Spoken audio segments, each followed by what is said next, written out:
Stay Sane with Jane, the show that helps you and your business to thrive, not just survive. Tune in each week as Jane connects with guests in the wellness, business and publishing worlds, bringing you the most up-to-date training, techniques, healing and guidance for growth, mindset and motivation. Each session includes a magical guided meditation led by Jane or one of her special guests. Here's your host, Jane Scanlan. Hello and welcome. My name is Scanlan and this is episode 28 of Stay Sane with Jane. And today we are interviewing the wonderful Tracy Kimberg.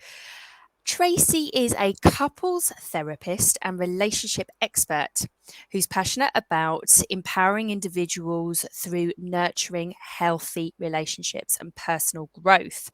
With a deep understanding of unexpected challenges life can bring, Tracy believes in the transformative power of change. She's dedicated to supporting her clients on their journey towards positive transformation.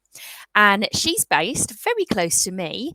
I'm in Bournemouth and Tracy is based in Dorchester. So she serves clients in Bournemouth, Poole, Christchurch, Weymouth, London and beyond. Thank you so much for joining us, Tracy. Well, thanks for the invitation. I'm so excited about seeing where this conversation is going to go. Fantastic. So I've introduced you and I've said a little bit about your business and the kind of and what you do within it. But can you tell us a little bit about you? We could obviously hear a South African accent there as well.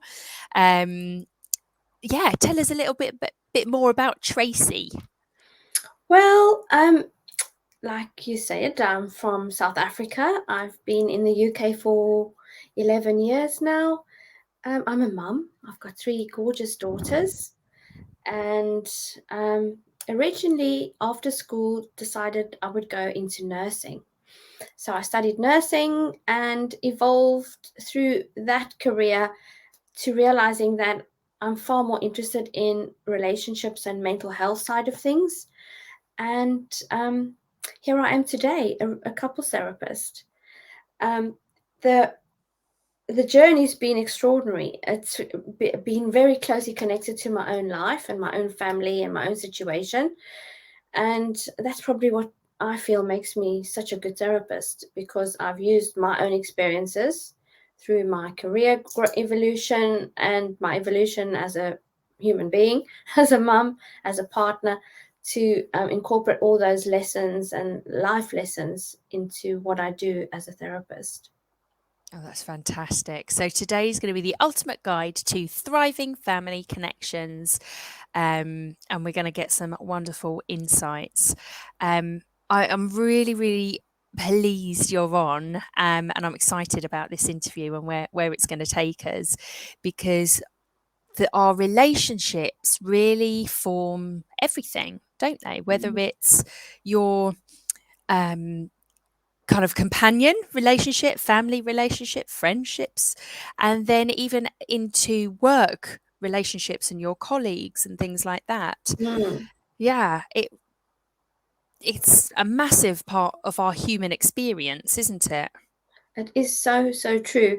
You know, there's a very famous quote in my field of expertise by Esther Perel, and she says that the quality of your relationship reflects the quality of your life. So, I mean, if you are able to learn the skill of building extraordinary relationships, whether, like you say, it's your romantic relationship, it's with your family or with business colleagues or clients, your life will reflect that in how you feel about yourself and those around you. So, you know, it's such an important part of happiness, which is something that we all want, is to be happy, isn't it? It is. I've got a little mini course, which is a seven steps to kind of happiness and enlightenment. One of the steps is about relationships, and I don't know if you've found that. Within that course, if ever I do it in a group, I get some people who are single and they're like, "Oh, well, I'm single," and I'm always like, "Yeah, but what about all the other millions of relationships in your life? Are we, or have we been programmed to really kind of focus and think we just have this one special relationship in our life, this one love relationship, or I with the think people you see?" that's a very interesting debate topic to um, touch on, because we could talk about it probably for ages. I think it all evolves from how you were brought up. Specifically, I think with women, you have all these fairy tales telling you that your Prince Charming is going to come and swipe you up into his arms and carry you off into the sunset, and all's going to be great, and Yes. then you're going to live happily ever after. Um, Yes. but that doesn't happen, and it never. What life is not a fairy tale, but it also is about allowing people nowadays, which is a great um, almost gift that we have in the times we're living in now, where people have become a lot more aware of inner happiness, and how your happiness, you can't ask or depend on somebody else to make you happy. You Yes. need to find that within yourself, and it's something that us in our generation, I mean, I'm 53 now, I feel that it's especially started in our generation of people that were born in the 60s, 70s, that you started becoming more aware of what you teach your children, Yes.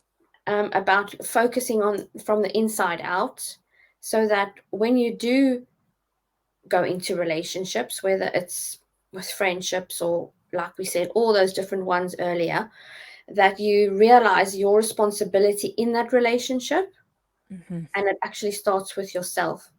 I was brought up, Jane, in a very strict um, religious type of upbringing house, very rigid, where it says that you have to give to others first and then to yourself. Yes. And that is from old school type of Yes. teachings. And that's, I think, why there's so many people in our parents' generation who are actually quite unhappy, quite depressed, quite unfulfilled, or they think they are. And Yeah. it all comes from their relationships which haven't worked out, whether it's in business. When they fail in business, they think it's something to do with them. When they fail in relationships, they feel it's something to do with them. But I'm very excited about seeing this whole evolution of thought happening, where people are now realizing that, hang on, maybe it's because that person's not right for me. Hang on, maybe this job's not right for me. And it's the choice to actually move away from things that aren't right for you in order to find a healthy relationship, wherever it is not a bad idea. Yeah.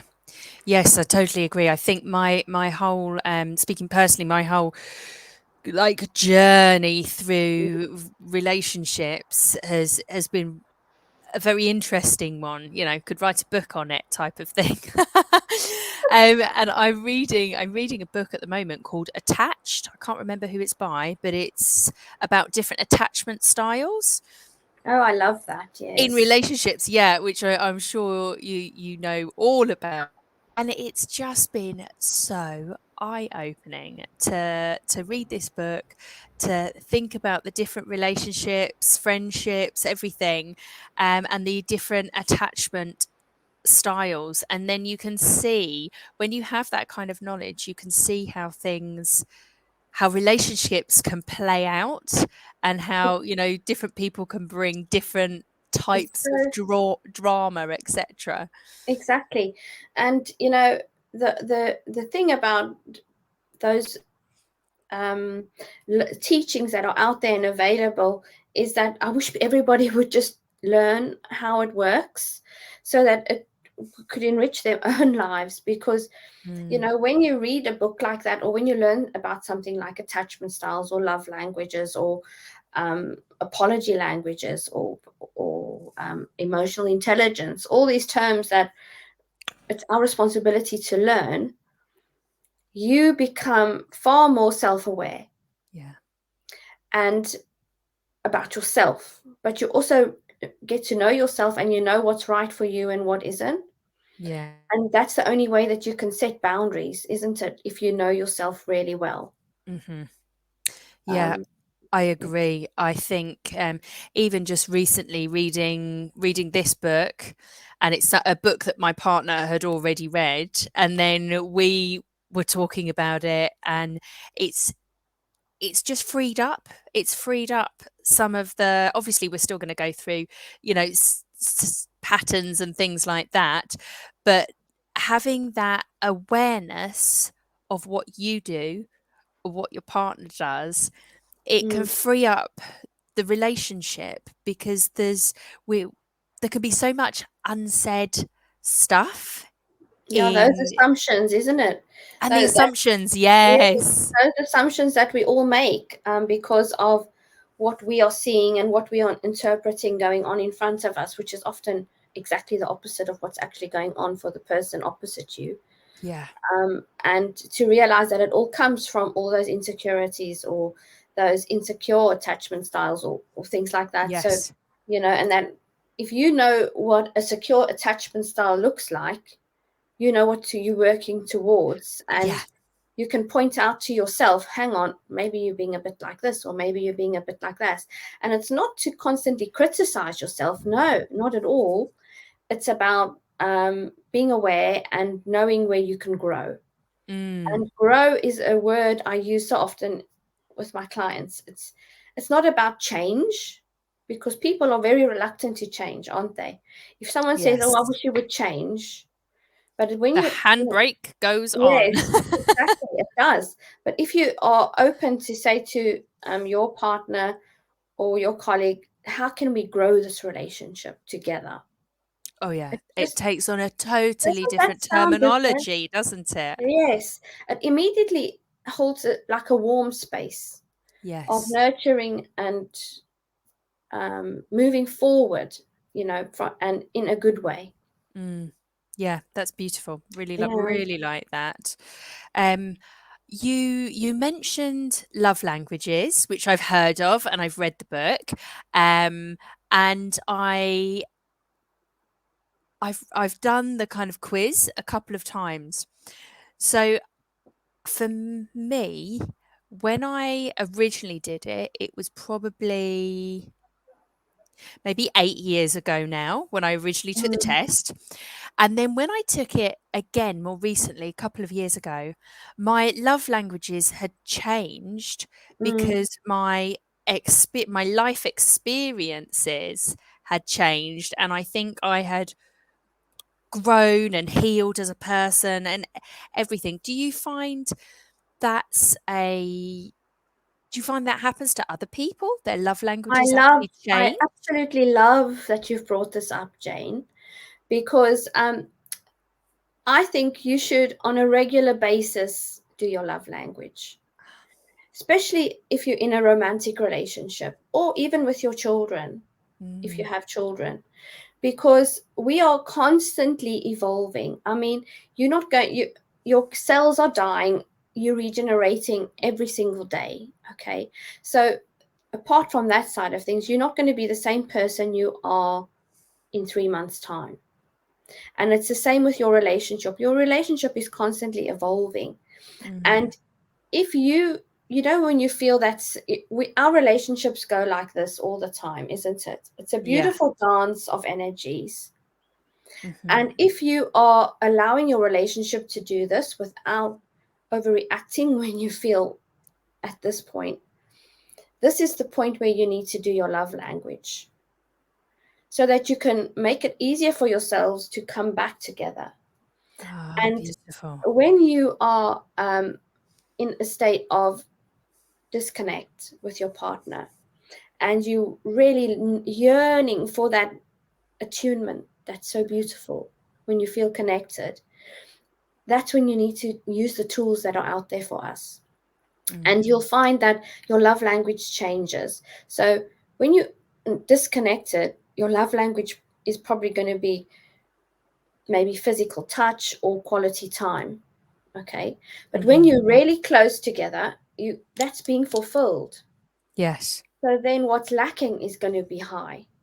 Then maybe you're going to actually feel like, yes, we're feeling really connected, but my partner needs to man up and help me clean the house, for instance.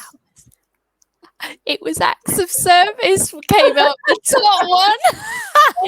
Exactly. Yes. So interesting. Wow. So then, that's how you know your partner. Then you can sit with your partner and say, look, I'm feeling a bit disconnected. Would you mind doing your love language quiz again with me so we can see what's going on here?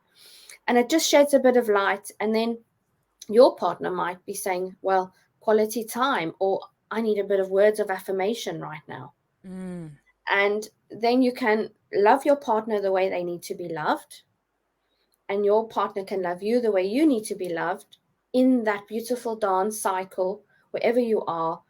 And that's how you can really feel connected. And connection happens when you feel seen, when you feel heard, when you feel that your emotional needs are being met. So, that's when the gap between that dance, it's almost like, when you were at school and you had to do these dance classes with people that you couldn't stand, or someone that had BO or something. Yeah. And you would be dancing with your arms right out. So sometimes in a relationship, you're dancing like that. Yeah. But the closer you get, the closer your dance becomes. And you become closer to one, and that attunement happens so beautifully. So yeah, love languages, it's one of my favorite tools, really. That's such brilliant advice, Tracy. Thank you so much. Now, something I hadn't heard of, which you mentioned earlier, was apology languages. Oh, yes. What's this? Ooh, This could be a game changer. It is. I think in relationships, once again, all types of relationships, but let's, for the sake, focus on a romantic relationship now. If how do we avoid building resentment in a relationship? Because when you start building resentment, that's when the disconnect happens, right? Yeah. When you start feeling a little bit annoyed, or like not seen, not heard, resentful emotions start building. It's important to understand that the way you need to hear an apology is different to probably what your partner needs to hear an apology.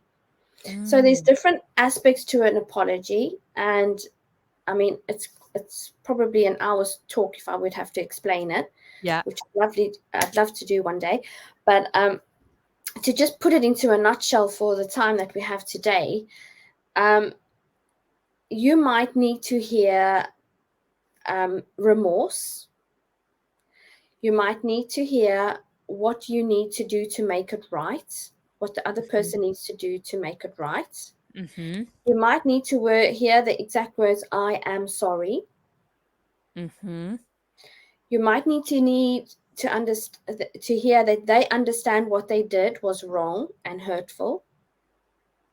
All those different aspects it depends on what you need to hear. So if I'm a person that, for instance, my apology language is, I need to hear the words, I am so sorry that I hurt your feelings. What I did was wrong, and I will never do it again. Yeah. I don't need to hear at all, what can I do to make it up to you? Yeah. Because I need to see changed action for me. Yes. Some people you need to take me to dinner, then I'll forgive you. You need to clean the house for the whole week, then that shows me, like a punishment. Yeah. So if there is quiz online, so you can look online, type in the apology language quiz. Yeah. And you can do it. It shoots out your results. Once again, it changes over time. It changes over time. Oh my gosh, this So, is fascinating. I so love it, Tracy. Thank when your you. partner knows, my partner was an acts of service forgiveness person. So he would want to, like a lot of men are like that. They buy you flowers. I'm sorry. Mm-hmm. Okay. But for me, it's all about everything that goes in the words. Like I said earlier, I need to hear, I'm so sorry that I was an absolute idiot.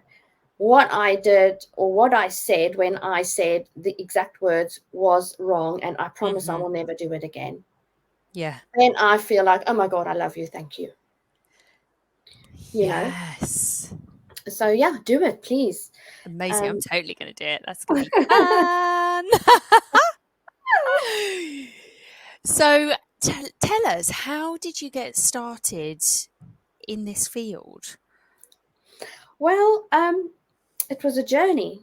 And I think like I said earlier, I was drawn to it. I actually went through a divorce. I went through a divorce 7 years ago. And I've always been very intrigued by relationship dynamics and always asked myself, why do some people live a happily ever after and why do some not? Because my parents got divorced. And my mom, she loved my dad till she died, sadly. She never remarried or anything like that. Whereas my dad went on and he had relationships again and got married again and got divorced again, got married again. And my dad had very strange relationships. And I wondered, why are some people like that? So that pushed me to understand why my relationship didn't work. So I decided I'm going to study it just to find out. And when I studied it, I got more intrigued, more drawn in, and thought, well, I'm going to be a therapist. But I had the insight to actually start from helping teenagers, because a lot of people in the research, their relationships don't work because of the issues they have as a result of childhood experiences that are unresolved. Yeah. So I thought, oh, I'm going to be the one that saves all the teenagers so that they can be happy adults. Yes. And that eventually made me realize that you can't help a teenager unless you include their parents. Yes. So I started working with teenagers and their parents, which I still do today. And then as I started working with the parents, the issues in their relationships came forward. And through word of mouth, I just got kind of sucked into this bubble of being a relationship expert. So now I see probably 50-50 teenagers and couples. That's amazing. Yeah. And I suppose you're getting different things to the table, aren't you? Or are you? Yeah, you are. I am. Yeah. I am. I'm getting it's always intriguing because relationships are very interesting. There's so many aspects to relationships within a family dynamic. You have two partners that most of the time are working and have issues at work. Yeah. You have two partners that come from a family that are often dysfunctional or were dysfunctional. Both partners have many past relationships that are also causing triggers. And the way they're parenting their children is all impacting the child's life as a result of everything I just mentioned. Yeah.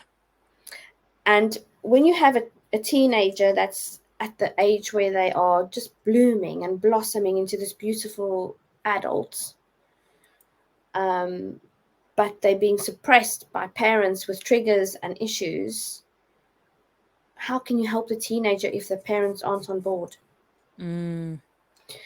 So yeah, there's so many facets to it, you know.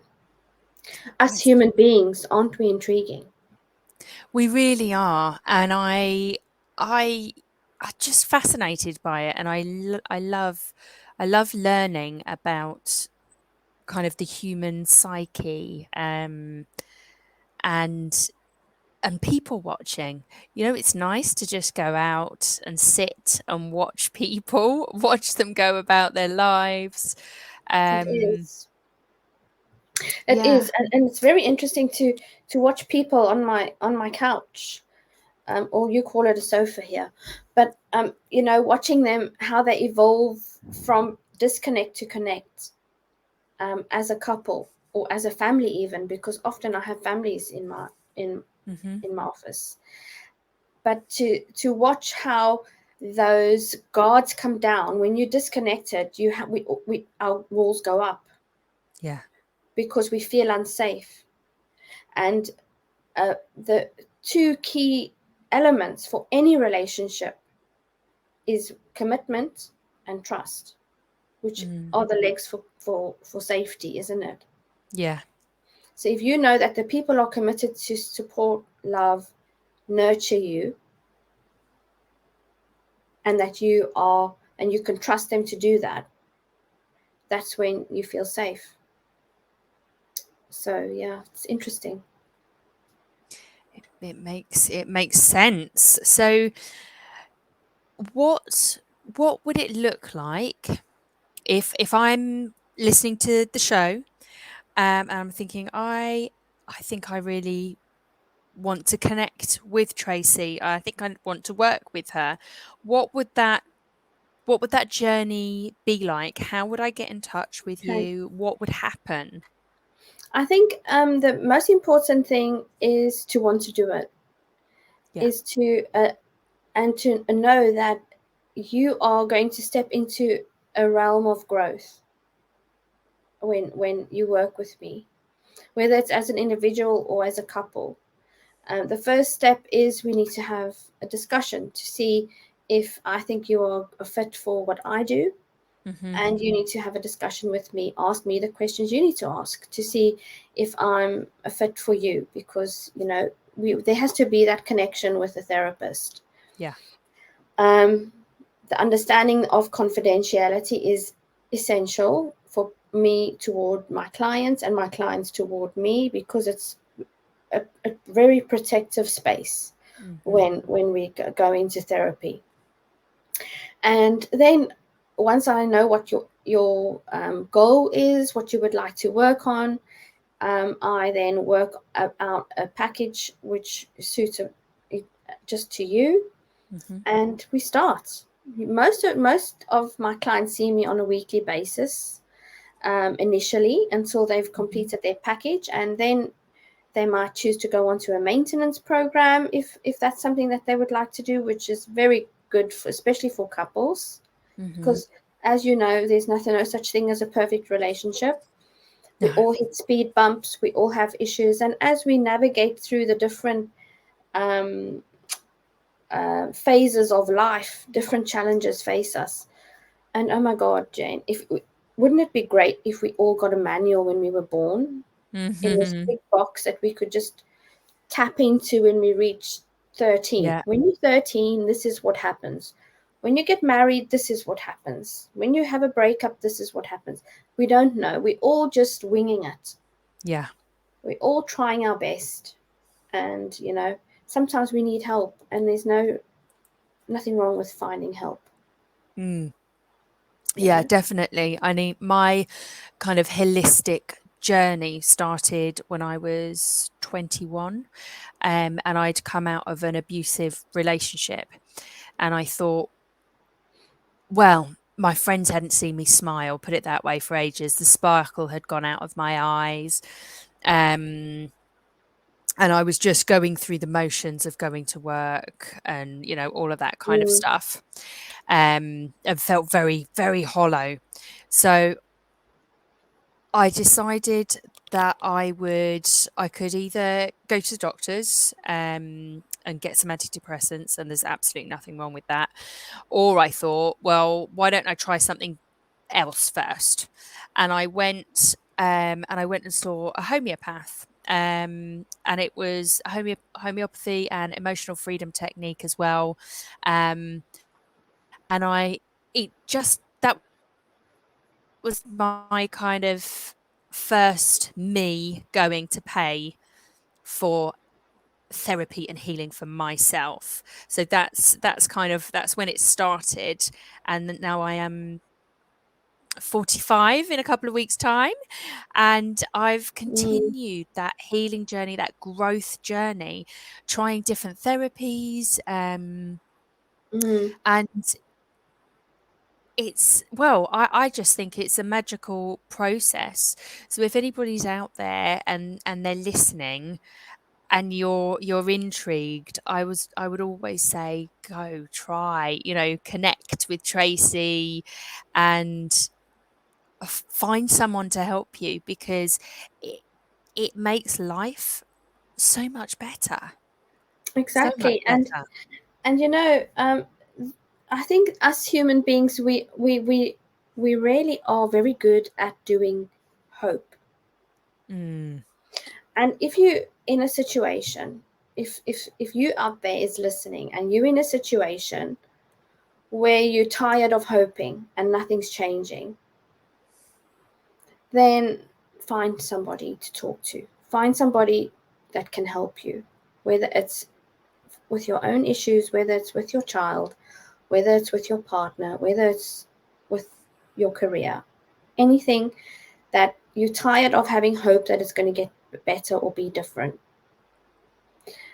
Sometimes you need someone's other perspective, so that's why we have friendships. You can bounce it off your friends and so on. But remember, friendships are very biased. I don't know if you can agree with me, Jane. Your friends often either say something according to what they think, or they say what they think you want to hear to make you feel better. Mm.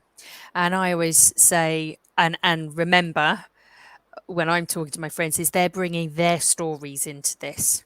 They're bringing, so if you're talking about relationship, they're bringing all of their breakups into it, all of their relationships into it, all of their family history, and they're Exactly. bringing all of those stories and Mm, beliefs into the answer that they give you.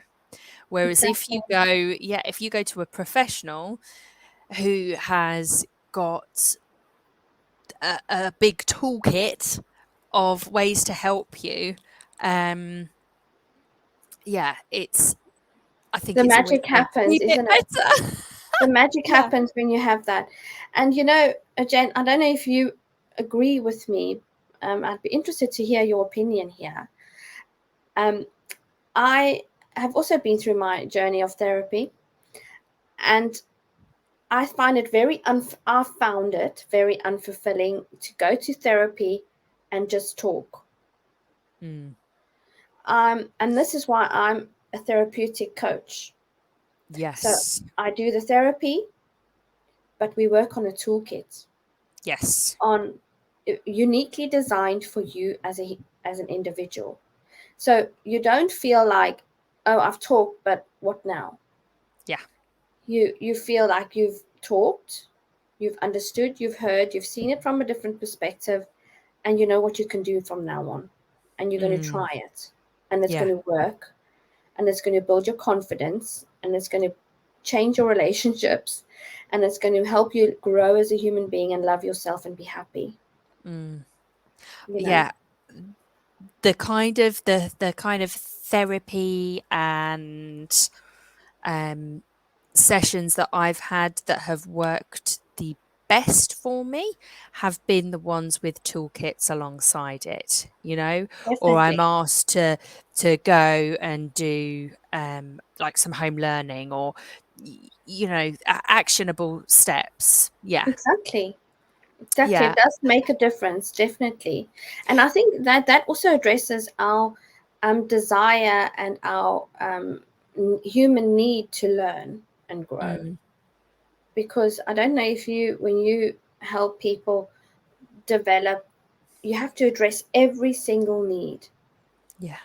And we're so focused on, as business owners, trying to build this amazing business, and we have to do this, we have to do that, we have to do this, everything has to be done, but we forget that that's exactly how it works with relationships. There's so many different aspects, and sometimes Mhm. when I sit down with couples and I say, oh, do you guys have alone time?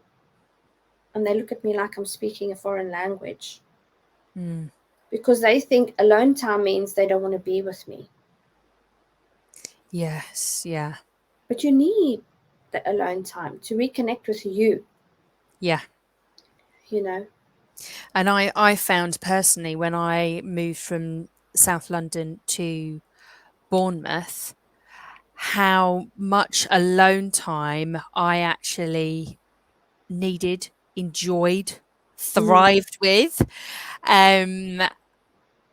Yeah, and coming back to, you know, the hustle and bustle of London, I love it a little bit. I know that there's no way you're ever going to see Jane living back in London. Yeah. But I can come up, I can have my little trips up here, and then I can go back to my life Yeah.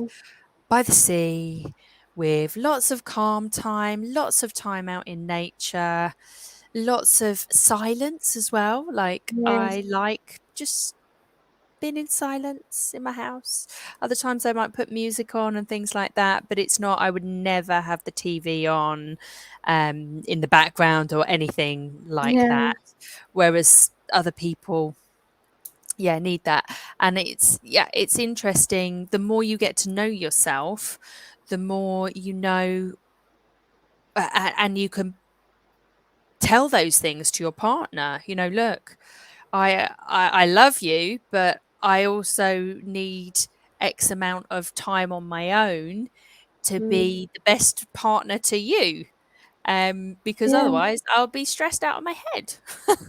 And also when you are in that state of attunement, your partner is not going to feel threatened by that. Your partner is not going to feel rejected. Your partner is not going to feel insecure, feel that you seeing someone else or things like that. It's going to be a state of complete and utter trust, and it all works well. We're back. We got a little issue We're with back. the yes, we had a little I think issue we're back. there, but I think we're back. So can you just repeat that? I said, as a response to what you said, how great it is to actually be able to say to your partner that I need time to myself. It's equally great when your partner does not feel triggered by that or insecure Mm. by that, and doesn't question your commitment, doesn't question your loyalty, and they can feel really almost like, great, I want you to have time to yourself. Go have fun. How much time do you need? Take it all. You know, it makes a big difference. Yeah, huge difference. Um, Now, I feel like we've given so many tips and so much advice to the audience already. But if you had anything that you could just get them to start implementing, or Okay. something that they could implement in their lives that help them be happier, Okay. within themselves and within their relationships. I think is let's start with yourself. I think it's important to take on an inner promise to yourself, to be honest with yourself. Mm-hmm. And the only way you can do that is in silence. Um, and that's not necessarily in meditation. That's just like Jane said earlier. Take time, go into nature on your own, be in silence. They say walking is an excellent way to get your brain working. And ask yourself, are you happy? What can I do to make myself more happy? What do I need? You know, my brother passed away last year, And he told me once, oh, I'm getting all emotional, sorry. He told me once that he lived in Leiden. He told me once that every morning, they've got those beautiful canals there. Have you ever been there? To It's a bit where? Leiden. No. It's close to Amsterdam, but Okay. it's like a hidden gem, very clean, nothing like Amsterdam. If you ever want to Yeah. go on a trip, go to Leiden. Okay. Leiden. Fantastic. And he said that every morning he would go to this beautiful area at the canal and he would put his hand on his chest and he would say, "How are you doing?" And it's a bit like that.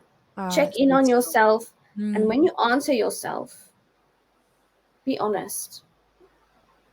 And when you have a need pop up for you, it's try and fulfill that need.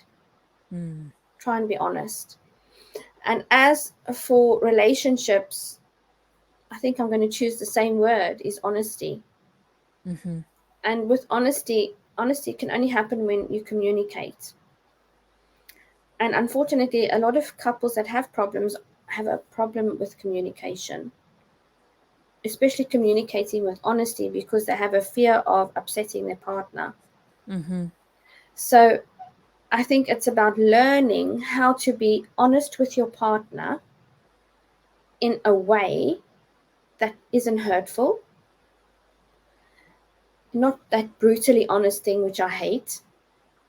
Uh, When your partner says, "Oh, but that hurt," Honesty with love and yes, honesty with kindness. love and Yeah. kindness and emotional intelligence Mm-hmm. and everything like that. And if you can work on that in your relationship, you are halfway there, Mm-hmm. to finding a really healthy and lasting relationship, I think. Mm. Yeah, and it does. As I've evolved, my relationships have evolved, and communication is the key, isn't it, to everything. Um, Mm, and I love what you said about that. We're not talking that brutal honesty, because most of the time when people are like that, it's just cruel. It's not kind of speaking mm, your truth with integrity, love, kindness. exactly. Yeah, you don't need to be brutal, do you? No, no, Yeah. yeah. That's lovely. That's amazing. Thank you so much. Pleasure. Um, it's been an amazing interview. I've loved every moment of it. Oh, good. So those gorgeous listeners out there, do you have a special offer or for them? Well, I'm going to add something extra in, I think, today, because I think it's such an important thing is to find happiness. Um, the offer that's always out there is that you can always contact me and you have a free call. It's a short 15-minute phone call or a Zoom call where we can talk and see if there is something I can do for you. And for anybody that phones me off Jane's show, Stay Sane with Jane. If you message me, Stay Sane with Jane, I'll give you 10% off any package that you go for, if you decide to go for a package. So as long as you quote Stay Sane with Jane, it's a bit like when you want to win a prize on a radio show and you have to pick up the phone saying Stay Sane with Jane. You don't have to do you don't That'd have to be do that. amazing. But you can just say that you saw me on Jane's or listen to me on Jane's show, and that will allow you to get an extra 10% off. So great. That is amazing. Thank you. Thank you so much.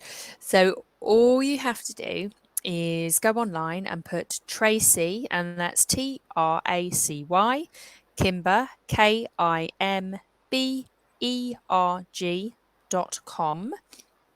And you'll go to her beautiful website. You can get information there on the couples, teenagers, there's resources there, there's a blog. Um, and then there's a button that says Let's Talk. And I believe, that will kind of take you to a place where you can message Tracy. So there's lots and lots of information there, and there's lots of reviews from happy clients as well on that website of hers. Thank you, Jane. That's lovely. It's my pleasure. It's been an absolute amazing interview. The ultimate guide to thriving family connections, insights from a relationship expert, and that is Tracy Kimberg. Thank you so much. Thanks so much for joining us, and thank you for listening.